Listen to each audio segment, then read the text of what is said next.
Muito boa noite. Que a paz de Jesus esteja sobre os nossos corações nesse instante e que a certeza do amor imorredouro de Deus em nossas existências possa nos facultar a força necessária para que nós possamos vencer as nossas provas e as dificuldades que encontramos em nós mesmos, para que nós sejamos fortes para combater a nós mesmos, as nossas dificuldades, os nossos maus pendores, ao invés de combater o mundo. Que Jesus, no seu amor infinito, nos possa permitir receber as bênçãos da sua orientação e do seu Evangelho, e que os bons Espíritos possam derramar sobre nós as palavras de consolação, de força, de coragem e de fé. Que assim seja. Nós gostaríamos nessa noite de refletir sobre um tema que é muito importante. Esse tema diz respeito a quem nós somos. Porque talvez, por vezes, nós nos julguemos como sendo essas personalidades que durante um certo tempo vestem um determinado corpo físico, agindo nessa profissão, naquela condição social, econômica, naquela família, naquele meio social. E nós não somos isso.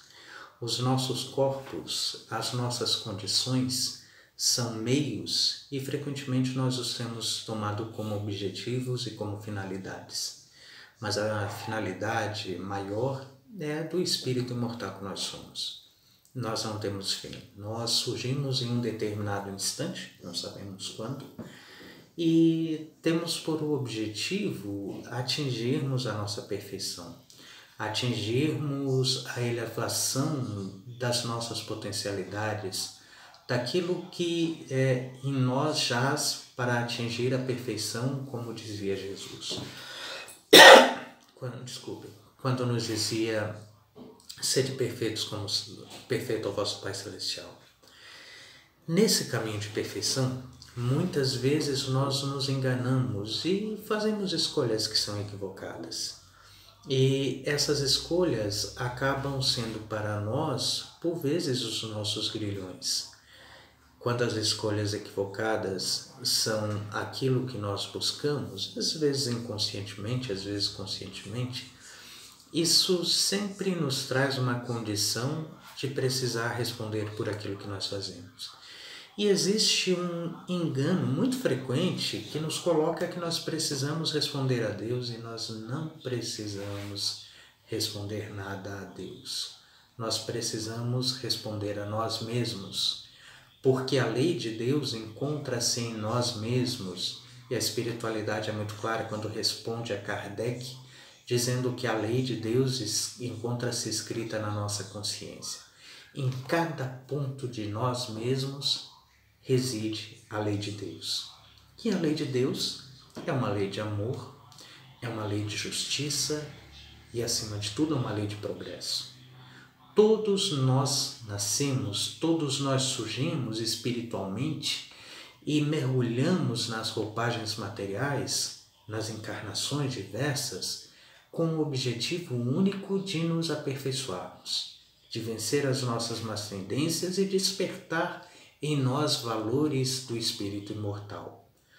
Nessa jornada, por vezes, nas escolhas que nós fazemos, nós acabamos ferindo a essa lei toda de amor, de justiça e de progresso que encontra-se em nós.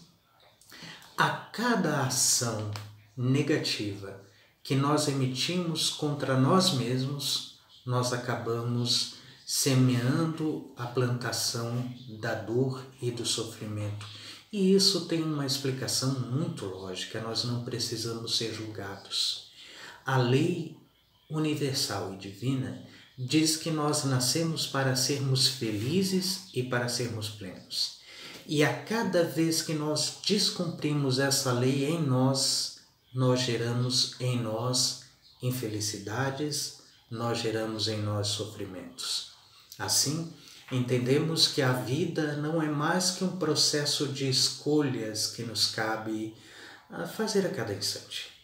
Por isso nos diz tão claramente a espiritualidade de que nós somos artífices do nosso próprio destino, de que nós somos aqueles que somos responsáveis pelo plantio, mas também responsáveis pela colheita, temos a obrigatoriedade da colheita. Então, a necessidade daí surge de analisarmos em nós mesmos o que estamos plantando em nós, o que estamos trazendo em nós para o desenvolvimento da nossa própria felicidade. E não julguemos que todos nós busquemos sempre a felicidade plena. Muitas vezes nós nos colocamos em processos que são muito enganosos, em processos que são apenas transitórios e que nós buscamos uma felicidade de instantes, de momentos, e acabamos esquecendo o espírito imortal, que é infinito, que tem um princípio, mas não tem um fim. E essas escolhas trazem em si os seus processos de sofrimento. Muitas vezes nós nos colocamos no processo de vício de nossas escolhas. Muitas vezes nós colocamos a nós mesmos o processo de vício nos sofrimentos, nos estados depressivos, nos estados de desorientação de nós mesmos, quando nós deveríamos buscar um processo maior de crescimento. E muitas vezes no processo do trabalho de desobsessão, da cura espiritual, da renovação espiritual, que é o trabalho de desobsessão, nós fazemos uma pergunta e repetimos muito comumente: quanto tempo dura esse tratamento? Por quanto tempo eu vou precisar passar por esse tratamento? E a resposta é que nós não sabemos. Infelizmente nós não sabemos. Só quem pode responder é a própria pessoa. Porque se entendemos que nós somos artífices do nosso próprio destino, que nós plantamos e que nós colhemos os nossos destinos, nós conseguimos entender da mesma forma que nós somos capazes de decidir também sobre os nossos caminhos de felicidade, dependendo tão somente das nossas escolhas. Mas muitas vezes nós acabamos por cristalizar a nossa mente em processos de depressão, em processos de autodesamor, em processos de autoaniquilação, em processos de autoimposição de dor, e a forma com que isso mais se coloca claramente é nos nossos processos mentais. Existe uma página do Evangelho segundo o Espiritismo, em uma mensagem chamada O Homem no Mundo, em que a espiritualidade nos diz: elevai-vos àqueles por quem chamais. Porque muito frequentemente nós acreditamos que o processo de auxílio dos espíritos para conosco consiste em fazer com que desçam dos planos mais elevados os espíritos para nos proporcionar o socorro. Quando a espiritualidade nos fala que o processo é justamente o seguinte: ao invés de querer fazer baixar a nós os espíritos auxiliadores, nós devemos nos elevar a esses espíritos. E nos perguntamos: o que nós estamos fazendo para isso? Quais são os nossos processos de escolha? O que nós temos escolhido para a nossa vida?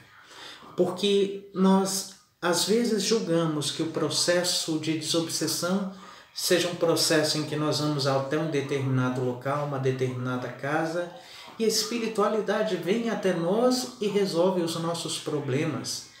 E existe uma notícia da própria espiritualidade de que muitas vezes eles realmente nos procuram, muitas vezes eles realmente nos buscam tentando nos auxiliar e nós não oferecemos as condições. André Luiz relata um caso muito interessante no livro Nosso Lar, quando recebe a visita de sua mãe já desencarnada, que encontra-se num plano espiritual mais elevado do que o dele. E existe uma alegria muito grande naquele reencontro. E André Luiz passa a perguntar sobre o ambiente, sobre o mundo, sobre a região espiritual em que ela vive, e ela dá essas notícias. E André Luiz passa a perguntar por esse, por aquele outro familiar, até que chega um momento em que André Luiz pergunta pelo seu pai. E ela diz: André Luiz, Laerte infelizmente não era na vida privada aquilo que demonstrava ser na sociedade. Fora do lar, ele mantinha relações extraconjugais com 3 outras ou 2 outras mulheres, agora não me lembro, mas que se faziam duas outras, que se faziam os seus casos extraconjugais. E ao desencarnar, ele acabou vindo parar nesse plano, só que no plano espiritual, no lugar que nós chamamos de umbral. E lá ele tem se encontrado vítima da companhia dessas mulheres, mas por buscar a companhia também dessas mulheres. E ela dá uma notícia muito interessante de que por vezes ela tem buscado encontrá-lo para socorrê-lo, para resgatá-lo daquelas regiões de sofrimento, mas ele não oferece condições. Porque a sua mente ainda encontra-se muito enraizada nos vícios, nas companhias equivocadas, e por mais que ela tente, por mais que ela se esforce, poucas vezes ela conseguiu fazer com que ele registrasse, assimilasse algo da sua presença, vertendo apenas algumas lágrimas, voltando depois à companhia dos espíritos que exerciam sobre ele aquela atração, aquele magnetismo tão deficitário, tão difícil. E ela termina nos dizendo uma frase muito interessante, que eu até separei aqui, que é a seguinte: não é possível acender luz em candeia sem óleo e sem pavio. E isso nos coloca que muitas vezes a espiritualidade procura acender em nós as luzes, mas nós não oferecemos os recursos. Não oferecemos o pavio, não oferecemos o óleo, porque estamos ainda cristalizados nos processos mentais doentios. Por mais que alguém nos ofereça notícias de bem, nós nos viciamos naquilo que é negativo, naquilo que é ruim, naquilo que é destrutivo. Por mais que alguém nos tente estender as mãos para nos resgatar, nós insistimos em mergulhar ainda nas trevas do sofrimento, porque ali nós nos comprazemos. E talvez estejamos nos comprazendo disso há séculos.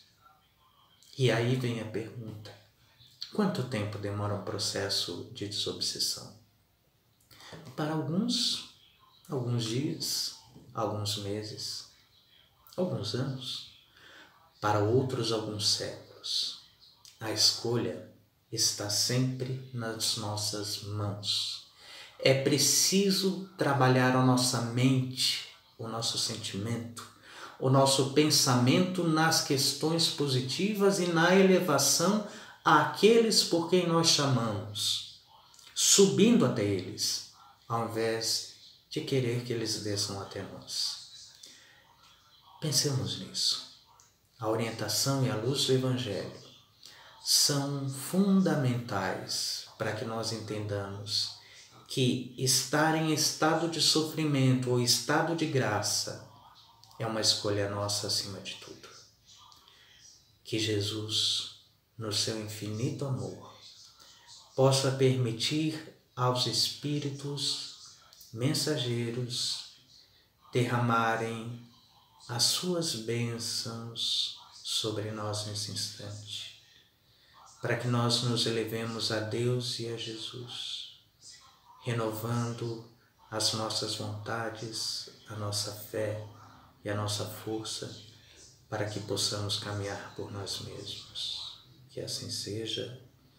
Nós convidamos a todos a permanecermos em preces, enquanto o grupo agora passará as irradiações pelos nomes de cada um daqueles que estão em tratamento conosco.